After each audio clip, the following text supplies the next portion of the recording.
Bueno, un saludo para todos los que se conectan a esta hora con nosotros en su palabra en vivo. Hermano Antonio, ¿qué le parece si comenzamos con una lectura bíblica? Excelente, qué Amén. bueno. Tenemos Primera de Corintios capítulo 15, verso 35, el apóstol Pablo hablando sobre lo que es la resurrección, lo que es la muerte. Vamos a leer entonces esta porción de la palabra del Señor. Pero dirá alguno, ¿cómo resucitarán los muertos? ¿Con qué cuerpo vendrán? Necio, lo que tú siembras no se vivifica, sino muere antes. Y lo que siembras no es el cuerpo que ha de salir, sino el grano desnudo, ya sea de trigo o de otro grano. Pero Dios le da el cuerpo como Él quiso, y a cada semilla su propio cuerpo. No toda carne es la misma carne, sino que una carne es la de los hombres, otra carne es la de las bestias, otra la de los peces y otra la de las aves. Y hay cuerpos celestiales y cuerpos terrenales, pero una es la gloria de los celestiales y otra la de los terrenales. Una es la gloria del sol, otra la gloria de la luna, y otra la gloria de las estrellas, pues una estrella es diferente de otra en gloria. Así también es la resurrección de los muertos. Se siembra en corrupción, resucitará en incorrupción. Se siembra en deshonra, resucitará en gloria. Se siembra en debilidad, resucitará en poder. Se siembra cuerpo animal, resucitará cuerpo espiritual. Hay cuerpo animal y hay cuerpo espiritual.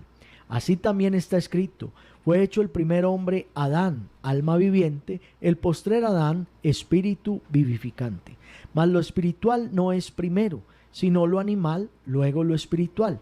El primer hombre es de la tierra, terrenal; el segundo hombre, que es el Señor, es del cielo. ¿Cuál el terrenal? Tales también los terrenales; y cuál el celestial, tales también los celestiales. Y así como hemos traído la imagen del terrenal, traeremos también la imagen del celestial. Pero esto digo, hermanos, que la carne y la sangre no pueden heredar el reino de Dios, ni la corrupción heredará la incorrupción. He aquí os digo un misterio: no todos dormiremos, pero todos seremos transformados.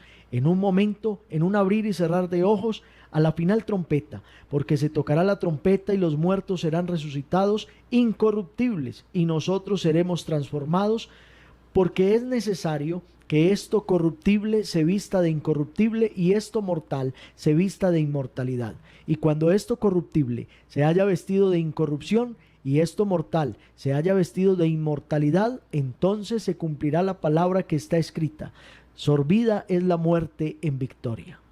Amén. Excelente. Amén. Ahí comenzamos, hermano Antonio, entonces a hablar de escatología individual. Correcto, hermano Juan.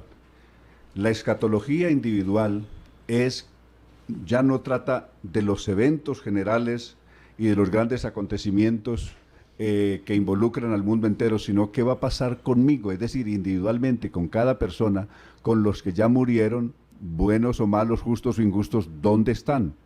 Y nuestros hermanos, por ejemplo, que han dormido a lo largo de la historia de la iglesia, en estos 2000 años largos, ¿dónde están los que han dormido? ¿Están en un paraíso de gozo? ¿Están en un lugar celestial? ¿Están al lado del Señor ya en cuerpos glorificados? ¿O dónde están los muertos? ¿O las personas que murieron lejos del Señor o sin conocerle? ¿Dónde están? ¿Será que las personas que la gente clasifica como muy malas en la sociedad ya están atormentados en un lugar llamado infierno o infernos o Hades? ¿Dónde están los muertos? Porque la gente teje una cantidad de especulaciones, de mitologías respecto de todo esto, pero la Biblia tiene una claridad diáfana sobre todos estos asuntos. La Biblia no especula, la Biblia da la información exacta, correcta acerca de todo esto, sin que le mezclemos ni amarillismo, ni especulaciones, ni nada de eso, sino la realidad escueta en la que nos presenta Dios a través de su palabra. Amén. Hermano Antonio, surgen muchas preguntas, algunas desde la religiosidad que hemos traído, ¿cierto? De algunas herencias del catolicismo, que el purgatorio, que el limbo y otros lugares que son inventos de la religión que bíblicamente no se puede demostrar. Surgen otras a través de descontextualizar la escritura, como usted lo explicaba anoche con la alegoría de Lázaro y el rico, ¿cierto? Entonces de ahí comienzan a surgir muchas versiones, pero siempre habrá que ir a la Biblia y como usted decía, la Biblia da claridad en todos los asuntos y la muerte o la resurrección no es la excepción. Así es. Sí, desde el Antiguo Testamento se conocía ya esto con plena claridad. Uno de los escritores más antiguos de la historia fue el patriarca Job. Sí, señor. Y ese es el libro más antiguo, antes que Génesis, antes que cualquiera otro, incluso de la literatura universal. Esta es una de las obras más antiguas, al lado de una carta que escribió José en Egipto. Entonces, cuando se pasó de lo oral a lo escrito, los escritos más antiguos de los que tiene registro a nivel universal son estos dos escritos. Una carta de José escrita en Egipto y este libro de Job. Y en el capítulo 14 del libro de Job se hace una pregunta en el verso 10. Si el hombre muere, allí termina su vida, allí termina su vida, o si el hombre perece, ¿a dónde va a parar? Es decir, ¿dónde está el hombre cuando muere? Se evapora como el agua del mar, desaparece como el agua de un río seco. El hombre muere y no vuelve a levantarse mientras el cielo exista, no se levantará de su sueño. Entonces, aquí el patriarca está diciendo que cuando una persona muere, simplemente desaparece, es decir, ya no está aquí. Ese ya no va a estar en su casa, ya no lo van a ver más. Simplemente está muerto, está en un sueño profundo. ¿Y cuándo vuelve a levantarse? Cuando haya cielo. Quisiera que me escondieras en el sepulcro y me ocultaras mientras se aplaca tu enojo, dice el verso 13. Que te fijaras un plazo para acordarte de mí. Cuando el hombre muere, ¿acaso vuelve a vivir?, se preguntó él. Mientras tenga que cumplir mi servicio obligatorio, esperaré con paciencia hasta que llegue mi relevo. Entonces Job está diciendo que él está confiado, que va a ir al sepulcro, pero sabe que un día Dios se va a acordar de él, que lo va a llamar por su propio nombre y que él se levantará cuando escuche la voz de su Señor. Lo mismo escribiría él más tarde en el capítulo 19 y el verso 25, cuando dijo: yo sé que mi Redentor vive y que al fin se levantará sobre el polvo, que después de deshecha esta mi piel, en mi carne de ver a Dios, al cual veré por mí mismo y mis ojos lo verán. Entonces, él tiene una absoluta seguridad de que va a estar muerto, va a dormir en el sepulcro, pero se va a levantar de allí cuando su Redentor lo llame, cuando nuestro gran Dios, que resucitará a los vivos y a los muertos, que resucitará a los justos y a los injustos, nos levantará de la tumba. Todos resucitaremos en ese día, o resucitarán si la iglesia, si tenemos la oportunidad de ser recogidos juntamente con la iglesia antes de dormir en el sepulcro. Entonces, veamos que eso que escribió este antiguo patriarca, también se suman a él otros escritores que vendrían posteriormente. Ejemplo, David en el Salmo 17 y el verso 15. Él dice: estaré satisfecho, dice él, cuando despierte a tu semejanza. Él espera un día, cuando dice: en tu presencia hay plenitud de gozo y delicias a tu diestra para siempre. Y luego él dirá: estaré satisfecho, es decir, ¿cuándo logrará mi plena realización, mi satisfacción perfecta? ¿Cuándo va a venir? Cuando despierte a tu semejanza, es decir, cuando venga la resurrección. Entonces, esto es conocido por todos los escritores de la Biblia, e incluso Isaías habló de esto, por allá en el capítulo 33, él mencionó esto diciendo, 33:17, habló de esto, diciendo: tus ojos verán al Rey en su hermosura y verás la tierra que está lejos. Entonces, ese de ver al Rey, ese de ver al Señor, y ya cómo olvidar aquellos pasajes como el Salmo 49, cuando dice que el Señor nos guiará aún más allá de la muerte. Amén. o del Salmo 116, que estimada es a los ojos de Dios la muerte de sus santos, o del Salmo 103, o del Salmo 23, perdón, aunque ande en valle de sombra y de muerte, no temeré mal alguno, porque tú estarás conmigo, tu vara y tu cayado me infundirán aliento, hablando de la resurrección de entre los muertos. Entonces, el Antiguo Testamento en primer lugar está lleno de una información precisa acerca de todo esto. Y el Nuevo Testamento es mucho más generoso. Veamos a Jesús en San Juan capítulo 5 y en el verso 28. No os maravilléis de esto, porque viene la hora cuando todos los que están en los sepulcros oirán la voz del Hijo del Hombre. Los que hicieron lo bueno saldrán a resurrección de vida, y los que hicieron lo malo a resurrección de condenación. Entonces, todos los muertos, buenos y malos, según Jesús, están en el sepulcro. Uno no puede ubicar a los muertos donde Jesús no los ha puesto. Jesús los ubicó a todos, a los buenos y a los malos, los ubicó en el sepulcro. No hizo separación de ellos. No hizo separación. Todos en el sepulcro. Todos en el sepulcro. Lo mismo había hecho Daniel en el capítulo 12. En aquel tiempo se levantará Miguel, el gran príncipe que está de parte de los hijos de tu pueblo, y será tiempo de angustia cual nunca fue desde que hubo gente hasta entonces, ni la habrá después. En aquel tiempo serán despertados los que duermen en el polvo de la tierra, unos para vida eterna y otros para vergüenza y confusión perpetua. El apóstol Pablo, en Hechos capítulo 24 y en los versos 15 y 16, él dijo: procuro tener una conciencia limpia ante Dios y ante los hombres, porque estoy convencido de que habrá resurrección de los muertos, tanto de justos como de injustos. Así Entonces, todos los muertos, todas las personas que han dormido, considéresen justas, considéresen no, considéresen de la iglesia no cristianas, todos están muertos y están en los sepulcros. De ellos, hasta aquí no ha llegado el juicio, nadie está en tormento, ni nadie está disfrutando de la gloria celestial todavía. Ni tormento ni disfrute, no hay ni un paraíso ni un infierno, todos en el sepulcro. Solo duermen. Por eso Apocalipsis 14:13, bienaventurados de aquí en adelante los muertos que mueren en el Señor, descansan de sus trabajos, porque sus obras con ellos siguen. Todos los muertos realmente muertos están.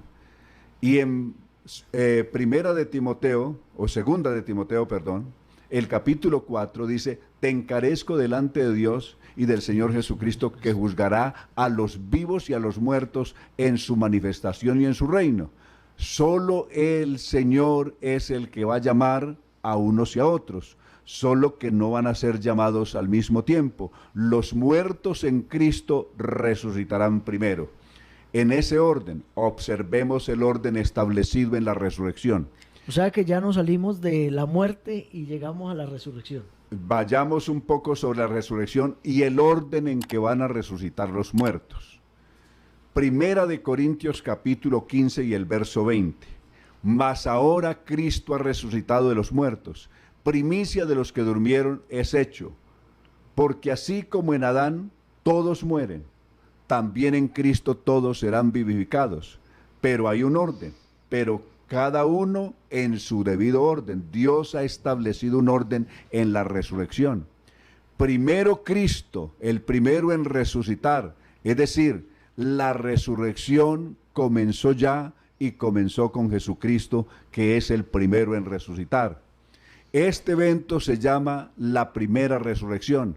La primera resurrección es un evento que se extiende en el tiempo. Normalmente corresponde a la resurrección de todos los justos, incluyendo Jesús, incluyendo la iglesia, incluyendo los santos y justos del Antiguo Testamento, los mártires de la gran tribulación y todos los salvos en el tiempo de la gran tribulación. Está cubierto este periodo que va desde la resurrección de Jesucristo, siguiendo por los que son de Cristo, que es la iglesia, y siguiendo por los justos del Antiguo Testamento y los mártires y santos del tiempo de la gran tribulación, que cierra en Apocalipsis capítulo 20, cuando allí en Apocalipsis dice: bienaventurado y santo el que tiene parte en la primera resurrección, porque la segunda muerte no tiene potestad sobre estos. Entonces, la primera resurrección el que la inauguró fue Jesús. Vamos a seguir, o va a seguir la iglesia del Señor en ese orden establecido. Después van a seguir todos los justos y los del Antiguo Testamento, los patriarcas, todos los santos del Antiguo Testamento, unido a ellos, unido con ellos, todos los santos y justos de la gran tribulación y los mártires que resucitarán al finalizar. Todo este grupo va a resucitar al finalizar la gran tribulación. Eso es lo que estábamos leyendo en Apocalipsis capítulo 20, del verso 2 al 4. Entonces, todo este bloque de personas va a resucitar en ese periodo, al terminar la gran tribulación, excepto la iglesia, que va a resucitar antes de la gran tribulación. Entonces, el evento que se llama primera resurrección, el que la inauguró fue Jesús, mas ahora Cristo ha resucitado de los muertos, primicia de los que durmieron es hecho, pero luego dice el verso 22, pero cada uno en su debido orden.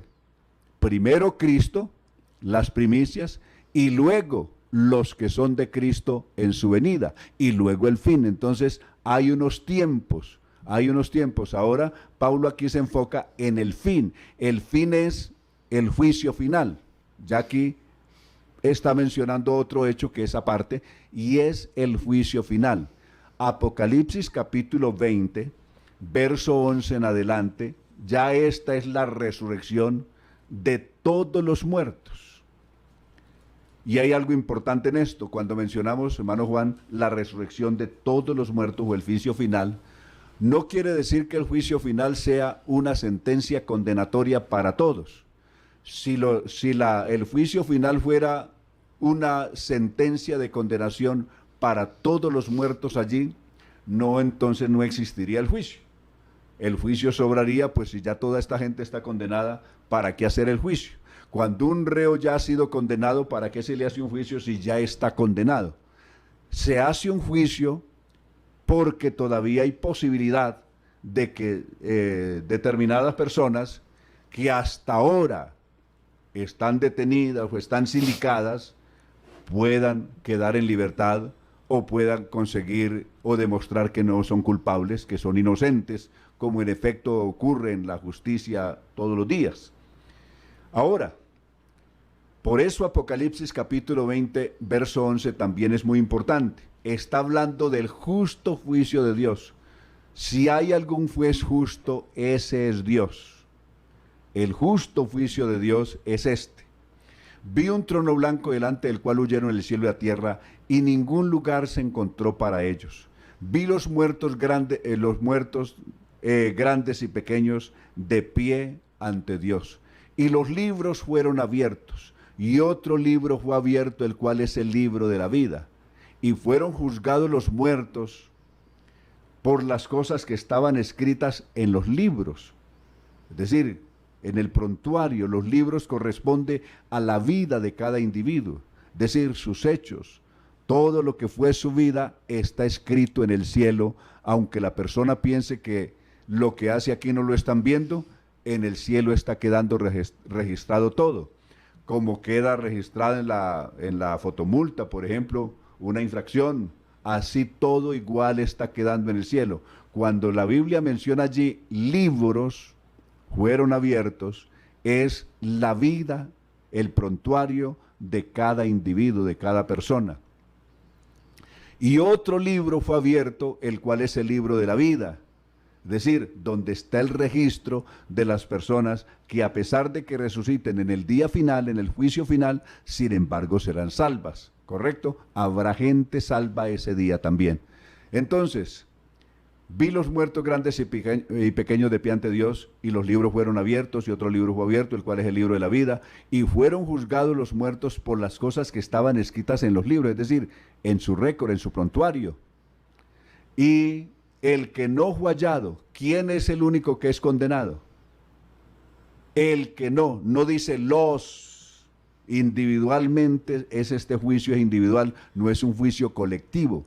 El que no fue hallado, de eso demuestra de que Dios le hará un juicio individual a cada persona. El que no fue hallado inscrito en el libro de la vida fue lanzado al lago de fuego, ¿correcto?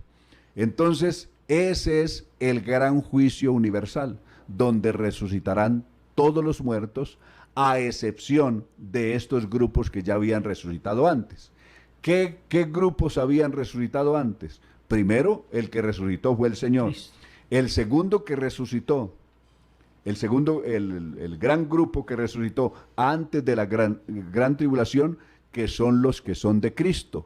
Otro gran grupo muy grande que resucita al terminar la gran tribulación y al comenzar el reino milenial, que es todos los justos del Antiguo Testamento, todos los justos del tiempo de la gran tribulación que resucitan al terminar la gran tribulación, como ya dijimos atrás, y al comienzo o al inicio del milenio. Entonces estos grandes grupos ya habían resucitado.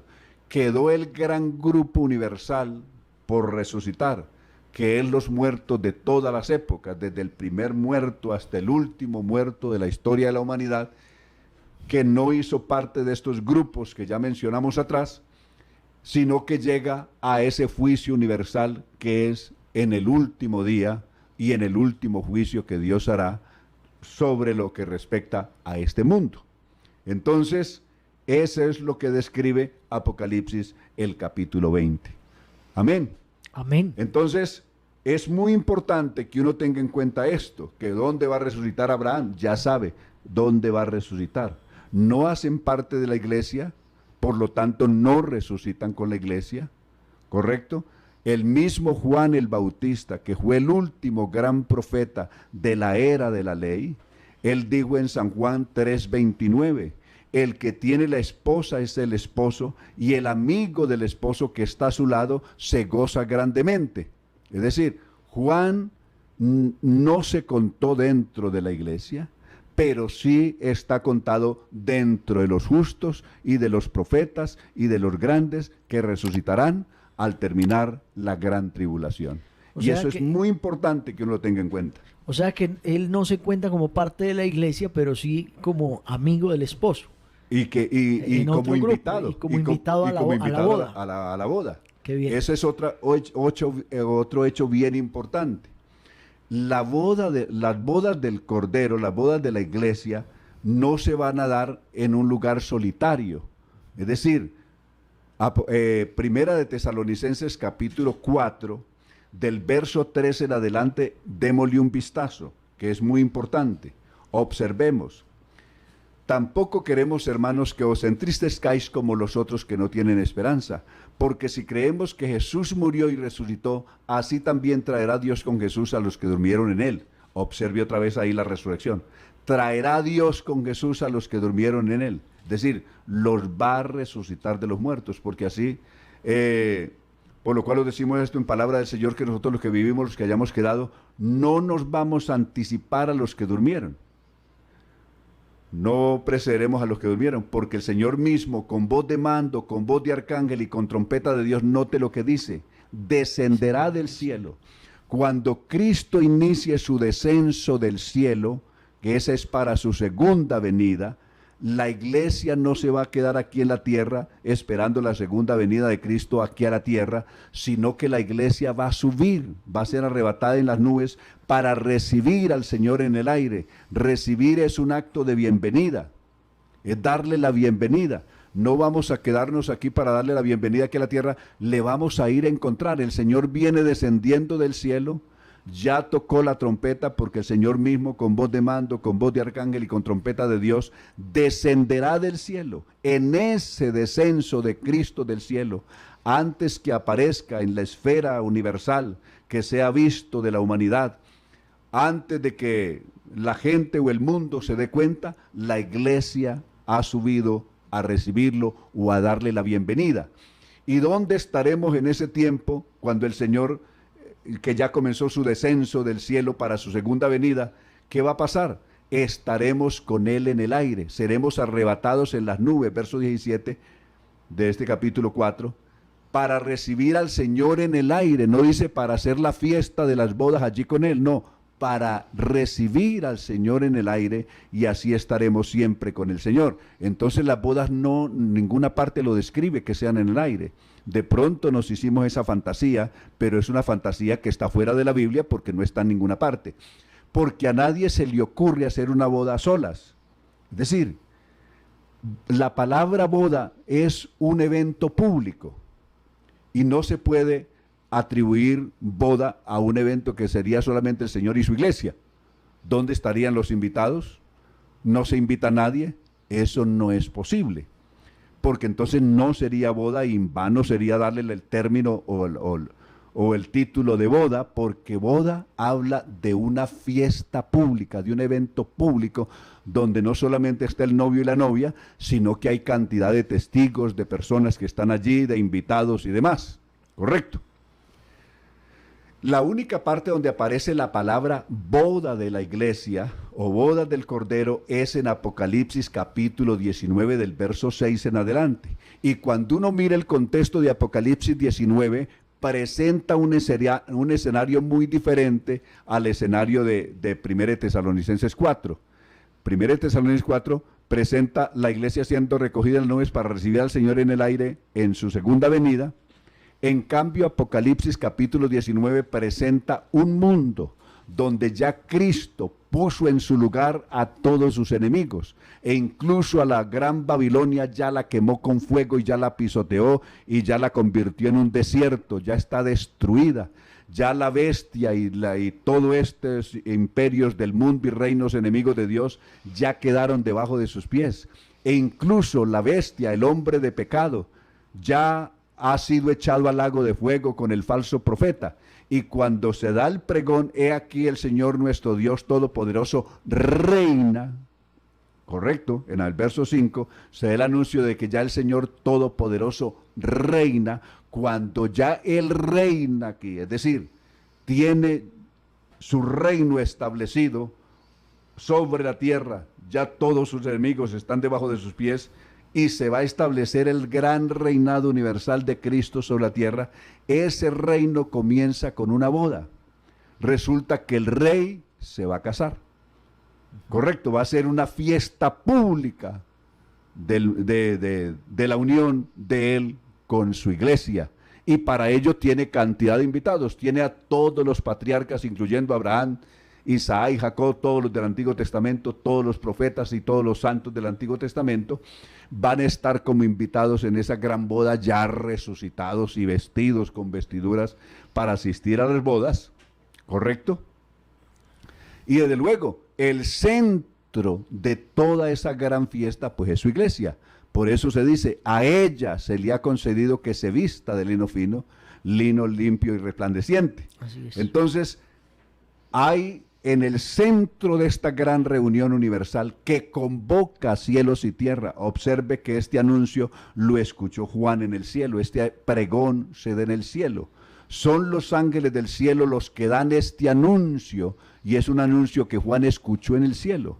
Cuando dice Apocalipsis capítulo 19, verso 6, gocémonos y alegrémonos porque han llegado las bodas del Cordero y su esposa se ha preparado. Allí tiene una precisión, ha llegado, es decir, es el momento. Dios no hace nada fuera de tiempo, Dios tiene un tiempo marcado para cada evento, ¿correcto? Y Dios hace todas las cosas en su tiempo preciso. Y eso es lo que está diciendo allí. Ha llegado las bodas del Cordero, es decir, ese es su tiempo. No antes ni después, ese es el tiempo. Ha llegado las bodas del Cordero y su esposa se ha preparado. Y a ella se le ha concedido que se vista de lino fino, limpio y resplandeciente. Entonces, cada cosa en su lugar, si uno sigue la Biblia y no cambia las cosas, no cambia los órdenes, sino que simplemente sigue la Biblia y el orden establecido por la Biblia, no hay ninguna confusión. Resumamos entonces, hermano Juan, ¿dónde están los muertos? ¿Están en el purgatorio? ¿Están algunos en el limbo? ¿Algunos están en el infierno? ¿Algunos están en el tormento? Gente anda especulando diciendo que fueron llevados, que Jesucristo los llevó al infierno, que entraron por la pierna derecha del infierno, por la pierna izquierda del infierno, que recorrieron, que llegaron hasta la cabeza del infierno. Son mitologías, son creencias todavía influenciadas por la mitología griega, que hablaban del Averno o Infernus, y del dios Hades, supuestamente el dios de la muerte o de los muertos. todas estas creencias están influenciadas por toda esa mitología grecorromana, pero la Biblia es la palabra de Dios y la Biblia contiene el orden que Dios ha establecido para todas las cosas. Entonces, buenos y malos, todos duermen hasta aquí. Y ese dormir es un dormir absoluto. Nadie tiene una media conciencia. No es que yo creo que mi mamá o mi papá todavía tiene conciencia de lo que yo estoy sufriendo en esta vida. Y por eso algunos acuden a pedirle o a buscar algún espiritista o algún medium para que supuestamente le comunique con su ser querido, porque creen que su ser querido que murió todavía tiene alguna conciencia y es posible establecer algún contacto con él. Eso no es posible. ¿Por qué? La Biblia contundentemente dice lo siguiente, Eclesiastés capítulo 9, verso 4, los que viven, observen, los que viven saben que han de morir, pero los muertos nada saben. Había citado un proverbio atrás, mejor es perro vivo que león muerto. Sí, señor. Correcto, porque los que viven saben que han de morir, pero los muertos nada saben. Y su memoria es su conciencia. Una persona tiene conciencia porque tiene memoria. En el momento que no tiene memoria, no tiene conciencia. Por eso, ¿qué se dice de una persona enferma? Esta persona está en un estado inconsciente. ¿Qué quiere decir? Que perdió su estado de conciencia, que no es consciente de nada, ¿correcto? Así es. Que está en un show, en una crisis por su enfermedad o un trance tan difícil, que perdió su conciencia, que no es consciente de nada. Por eso, eso es lo que está diciendo la Biblia. La Biblia está diciendo eso. Los muertos nada saben. Su memoria, hay memoria porque hay conciencia. Y si no hay memoria, no hay conciencia. Su memoria fue puesta en el olvido. No tiene ni más parte ni más paga en todo lo que se hace debajo del sol. ¿Correcto? Eso es contundentemente lo que la Biblia dice. Entonces los muertos están muertos. ¿Y hasta cuándo van a estar muertos, sin conciencia, sin nada?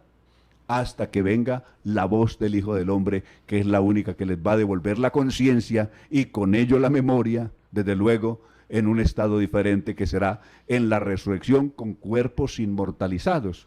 Es bueno saber que los justos, la iglesia y todos los justos, van a resucitar con cuerpos inmortales, con cuerpos incorruptibles, como ya leímos en 1 Corintios capítulo 15, del verso 35 en adelante, que hace el apóstol Pablo una gran exposición sobre la resurrección de los muertos. Pero también los impíos, es decir, la gente que no sea salva, también va a resucitar con un cuerpo incorruptible. Con un cuerpo corruptible no pudiera vivir la eternidad. Ningún cuerpo corruptible, ningún cuerpo mortal puede vivir la inmortalidad. Para poder vivir eternamente, así sea, o en la gloria de Dios, o en la condenación eterna, necesita tener un cuerpo indestructible, un cuerpo inmortal, un cuerpo incorruptible. Amén. Hermano Antonio, me gustaron mucho esas palabras de Job, porque si uno profundiza un poquito, le pone atención al tema, ahí está explicado todo. Sí. Porque nosotros nos hacemos muchos, y la gente siempre pregunta, entonces, ¿en qué lugar está y a dónde va? Y él responde y dice, como las aguas se van del mar, el río se agota y se seca, así el hombre yace y no vuelve a levantarse hasta que no haya cielo. Correcto. O sea, la explicación es esa, o sea, no lo busque más. Exacto. No lo busque más, porque así como el agua se evapora, como se seca el agua, así la vida se secó un día, muere el hombre y termina. La Biblia tiene su ciclo y ya, termina. Listo. Eso entonces es. me pareció muy, muy bonitas esas palabras de Job, y que a veces no le prestamos tanta importancia, pero qué importante esta noche pues recordarlo y tener claro este tema de la muerte y de la resurrección. Y otro tema que me pareció muy importante es saber que el acto o las bodas del Cordero no son un acto, las bodas del Cordero no son un acto simultáneo que se vive mientras se vive la gran tribulación, como muchos incluso lo han enseñado, sino que las bodas del Cordero tienen un espacio dentro del tiempo y una importancia, y como lo dice ahí Apocalipsis, o sea, después de que ya ha sido destruido los grandes enemigos, después de que ya Babilonia está en ruinas, en un momento específico de la historia donde se le da la importancia a ese acto sublime de las bodas del Cordero, donde Cristo como rey se casa con su esposa, que es la iglesia. Claro, y el otro hecho es que viene la confusión. ¿Y dónde se da eso? En el cielo y en la tierra. Con cuerpos glorificados ya no estamos sujetos a un lugar. La convocatoria se hace desde el cielo. La convocatoria de Apocalipsis 19 es en el cielo que Juan escuchó ese anuncio. ¿Quiénes lo están convocando? ¿Quiénes están haciendo esa proclamación? Ese gran anuncio. Lo están haciendo las autoridades celestiales. Arcángeles, ángeles, querubines y todas las autoridades del cielo son las que están dando ese anuncio de que han llegado las bodas del Cordero. Esto involucra cielo y tierra, no la tierra, no el cielo. Involucra cielo y tierra a la vez, pues el que se va a casar es Señor de cielos y tierra. Amén, amén. Hermano Antonio, segundo punto de la escatología individual. El segundo punto de la escatología individual, es decir, ya hemos visto dos. Vimos dos, correcto. Muerte y resurrección, sino que están muy, correcto. muy ligados el uno al otro. Vamos a ver, uno es dónde están los muertos ahora. Sí, señor. Otro es lo que vimos, la resurrección de la iglesia. Y luego vimos un tercero, la resurrección de todos los santos del Antiguo Testamento, incluyendo los patriarcas y también los justos y santos del tiempo de la gran tribulación. ¿Dónde van a resucitar? Es decir, cada uno va a resucitar al terminar la gran tribulación en la antelación del establecimiento del reino de Dios sobre la tierra. Eso lo vimos con Apocalipsis capítulo 19 e incluso con Apocalipsis capítulo 11, verso 15, cuando suena la última trompeta. La última trompeta es un anuncio de la resurrección y del galardón que se le va a entregar a todos los santos y justos del Antiguo Testamento, ¿correcto? Y a todos los grandes, los profetas, en fin, todos ellos. Ese es el anuncio que se da cuando suena la séptima trompeta de Apocalipsis 11, 15 en adelante. Amén.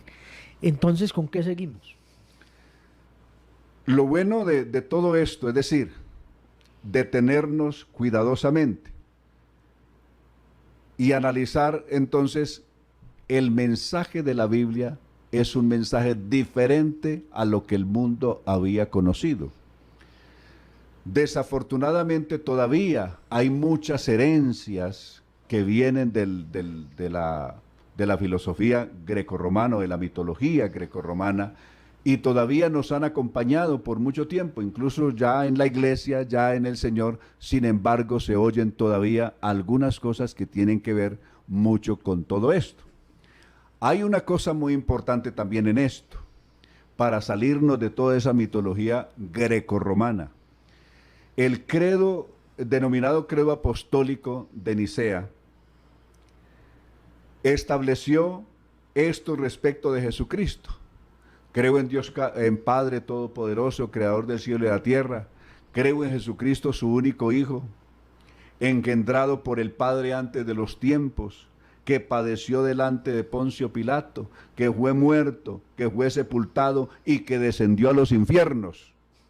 Eso es una herencia romana o de la mitología griega, que descendió a los infiernos, es decir, que se fue al Hades, allá donde estaba el dios del Hades, el dios de los muertos, supuesto en la mitología griega, se fue allá. O sea, que Hades se apoderó de Jesucristo, eso es una enorme tontería. Y que Jesucristo llegó allá a predicarle a los muertos que estaban allá, que tenía Hades encerrado en el infierno griego. Eso no es verdad, ninguna parte de la Biblia dice eso. Han buscado torcer algunos textos de la Biblia para decir eso, pero la Biblia en ninguna parte realmente dice eso. Veamos varios pasajes para aclarar también esto. El uno es en Efesios capítulo 4, del verso 8 en adelante, vamos a tener el siguiente resultado. 4 y el numeral 8. Por lo cual dice, subiendo a lo alto, llevó cautiva la cautividad y dio dones a los hombres. Y esto de que subió, ¿qué es? Sino que también había descendido primero a las partes más bajas de la tierra. El que descendió es el mismo que también subió por encima de todos los cielos para llenarlo todo.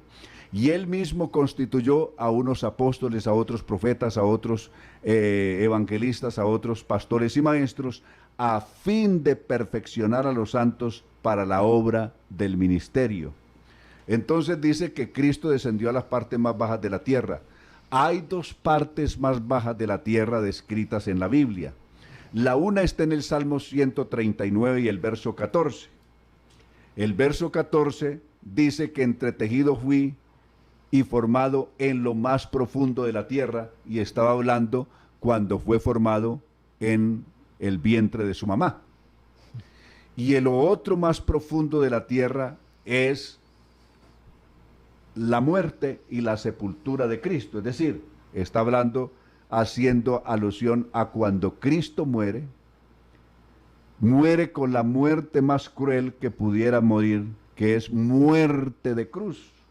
Cuando muere, según Filipenses 2, ese es un lugar extremo también.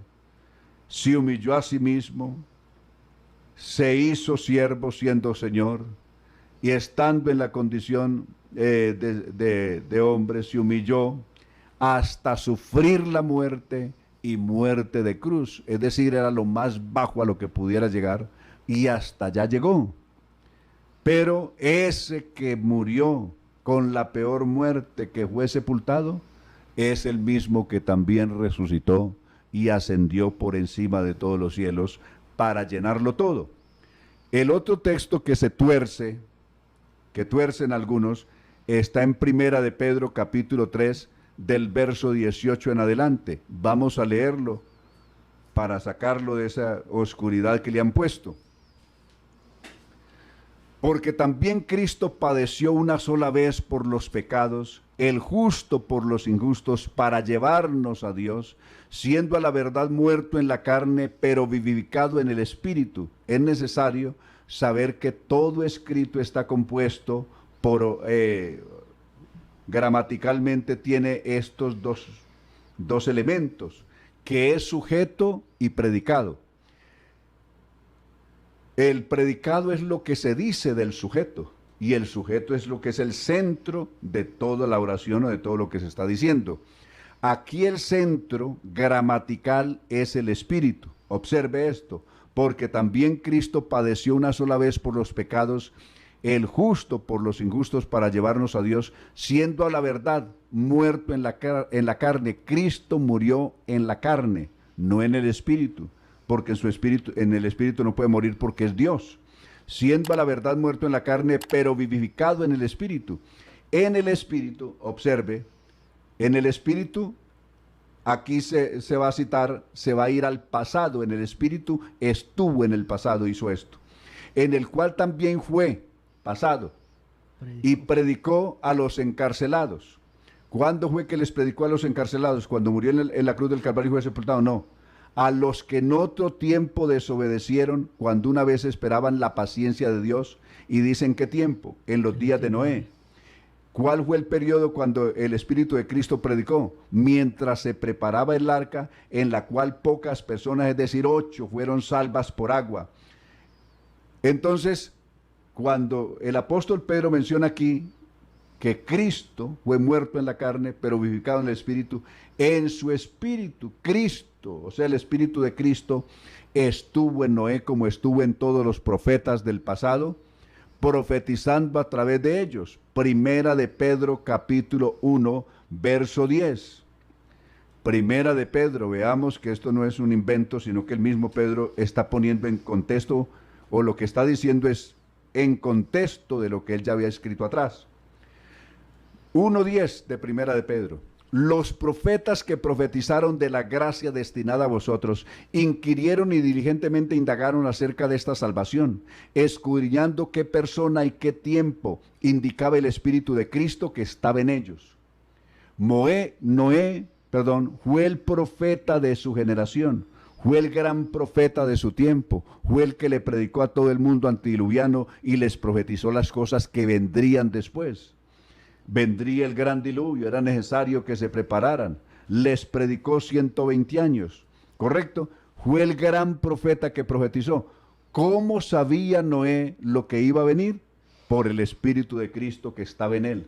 Y como estuvo el Espíritu de Cristo a lo largo de la historia con todos los profetas del Antiguo Testamento. Entonces, el Espíritu de Cristo, estando en Noé, le predicó a toda esta gente que después, por desobedientes, murieron todos por fuera del arca, pero ya el Espíritu de Cristo les había predicado a través de Noé. Amén. Hermano Antonio, se nos va terminando el tiempo, esto se va rápido aquí, pero estos textos que acabamos de leer, los de Primera de Pedro, más que hablar de que Jesucristo haya ido al infierno, como algunos tratan de defenderlo, lo que sí nos está diciendo es que Jesucristo es Dios y que Jesucristo es el Espíritu Santo. Claro. Y lo que sí nos está diciendo es que por medio del Espíritu de Cristo fue que los profetas profetizaron y nos está dando a entender es que Él ha estado presente en toda esta historia y siempre pensando en la salvación del hombre. Claro, Jesucristo estuvo presente, es decir, hablando de Jesucristo en su divinidad Jesucristo es Dios y está desde Génesis capítulo 1, verso 1, en el principio creó Dios los cielos y la tierra. El gran creador del universo es Jesucristo en su divinidad. Está escrito en Colosenses capítulo 1, verso 15, Hebreos capítulo 1 también vuelve a describir a Jesucristo como Dios y como el gran creador. ¿Y qué diríamos del Evangelio según San Juan capítulo 1? Que en el verso 10, pues, simplemente por abreviar, en el mundo estaba y el mundo por él fue hecho y el mundo no le conoció. Entonces el que hizo el mundo es Jesucristo, solo que no hay que confundir sus atributos. ¿Cómo, en qué condición, en qué estado Cristo es el creador del mundo y de todas las cosas? En su condición de Dios, en su forma de Dios, diferente de su condición humana, es decir, cuando se manifiesta en carne. Cristo, que como Dios creó el universo, es creador de los cielos y de la tierra, es el creador de todo, pero como hombre nació, como hombre vivió aquí, como hombre lloró, como hombre obedeció, como hombre padeció, como hombre murió en la cruz del Calvario, como hombre hizo todo eso. Amén. Amén. Como hombre fue la víctima, como hombre fue la oveja, como hombre fue el cordero, como hombre fue la ofrenda. ¿Correcto? Entonces todo eso lo hizo como hombre. Pero como Dios es nuestro gran Dios y Salvador Jesucristo, de Tito capítulo 2 verso 13, aguardando la esperanza bienaventurada y la manifestación gloriosa de nuestro gran Dios y Salvador Jesucristo. Cristo es las dos cosas, es nuestro gran Dios en su divinidad y es nuestro gran Salvador en su humanidad. Amén. Hermano Antonio, se nos fue el tiempo una vez más, pero qué bueno esto de la escatología individual y qué bueno hablar de estos punticos tan interesantes, la muerte, la resurrección, alcanzamos a hablar de las bodas del Cordero y de todas estas cosas tan importantes que nosotros como cristianos debemos manejarla, porque a veces nos confundimos muy fácil. Así es. Por lo que se dice, por lo que se habla, porque algunos enseñan sin responsabilidad, que es lo más triste, que hay quienes enseñan sin responsabilidad.